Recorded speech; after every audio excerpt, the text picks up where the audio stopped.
हाँ तो चलिए फाइनली पवन भैया का सॉन्ग आ चुका है, तो वीडियो को लास्ट तक देखिएगा, नहीं तो आपको सॉन्ग कहीं भी नहीं मिलेगा। तो वीडियो को लास्ट तक देखते रहिए।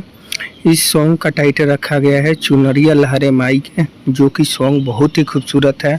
और आप लोगों को पता है कि सबका भक्ति सॉन्ग एक तरफ और पवन भैया का भक्ति सॉन्ग एक तरफ, फिर भी भारी पड़ेगा। तो आप लोगों को पता है कि पवन भैया का बहुत ही खूबसूरत सॉन्ग आता है भक्ति सॉन्ग, और ये भक्ति सॉन्ग के लिए ही जाने जाते हैं। तो आप लोग इस सॉन्ग को जाइए सुनिए और अपना प्यार दुलार आशीर्वाद दीजिए भैया को।